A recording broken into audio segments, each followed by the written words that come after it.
ఉందా? కాంగ్రెస్ గవర్నమెంట్ అధికారంలో లేనప్పుడు, ప్రతిపక్షంలో ఉన్నప్పుడు, అదే బీఆర్ఎస్ గవర్నమెంట్ అధికారంలో ఉన్నప్పుడు చెప్పిన మాట ఇదే. రేవంత్ రెడ్డి సార్ ఏమన్నారంటే, మమ్మల్ని గెలిపించండి, మేము అధికారంలో రాగానే 2 లక్షల ఉద్యోగాలు ఒక మొదటి సంవత్సరంలోనే ఫిల్అప్ చేస్తాం మేము చేసి పార్టీని గెలిపించుకున్న తర్వాత నోటిఫికేషన్లు అంటే మొత్తం కేసీఆర్ గవర్నమెంట్ ఇచ్చిన నోటిఫికేషన్లే వీళ్ళు అపాయింట్మెంట్ ఇచ్చారు అంతే. కేసీఆర్ నోటిఫికేషన్ ఇచ్చింది కేసీఆర్ గవర్నమెంట్, ఎగ్జామ్ రిక్రూట్ చేసింది కేసీఆర్ గవర్నమెంటే, అపాయింట్మెంట్ ఇచ్చిందే వీళ్ళు. ఆ మాత్రం మొత్తం మా దాంట్లో మేమే ఇచ్చినామని చెప్పేసి 55,000 60,000 అని చెప్పి చెప్పించుకుంటున్నారు. ఎగ్జాంపుల్ వాళ్ళు వేసే 55,000 60,000 లెక్కలో 15,000 నుంచి 15,000 కానిస్టేబుల్ ఎస్ఐ ఉద్యోగాలు కూడా వాళ్ళు యాడ్ చేసుకున్నారు. అసలు ఎస్ఐ కానిస్టేబుల్ నోటిఫికేషన్ వచ్చింది ఎప్పుడు? 2021లో, ఎగ్జామ్ నడిచింది 2022లో, మీరు వచ్చింది 23 డిసెంబర్లో. మీరెట్లా వేసారు అది?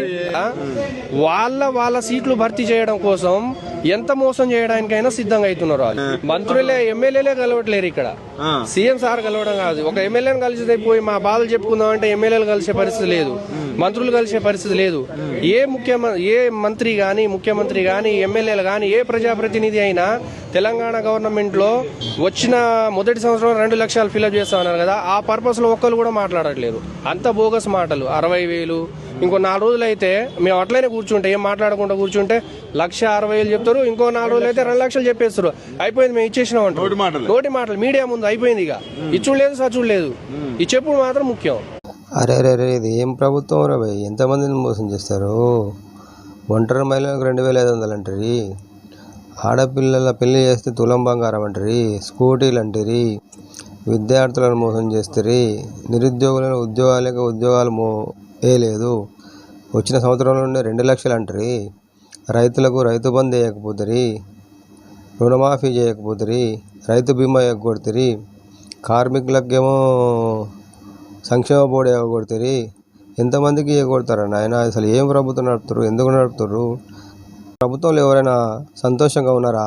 అసలు ఏం జరుగుతుంది ప్రభుత్వంలో? అరే తిట్టనోడు ఎవరైనా ఉండరా ఆయన? అసలు ఎందుకు, ఏం ప్రభుత్వం రా బాబు ఇది? తెలంగాణలో ప్రజాప్రభుత్వాన్ని తిట్టని వ్యక్తి ఎవరైనా ఉన్నారా?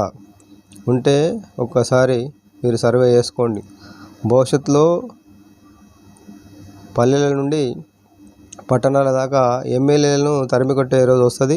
ప్రజాగ్రహం పెళ్లిబిక్కే రోజులు వచ్చినాయి తొందరలోనే. కాబట్టి ఈ ప్రభుత్వానికి కాలం చెల్లిందని చెప్పవచ్చు. ఎందుకంటే ఇన్ని రకాల జనాలను మోసం చేసిన ప్రభుత్వం, ఈ 2 సంవత్సరాల్లో వ్యతిరేకత వచ్చిన ప్రభుత్వం ఎక్కడా లేదు, ప్రపంచంలో ఎక్కడ ఉండకుండొచ్చు. బహుశా ఈ ప్రభుత్వాన్ని తెలంగాణ ప్రజలే ఏం చేస్తారో వాళ్ళకు తెలిసిన విధంగా భవిష్యత్తులో తప్పకుండా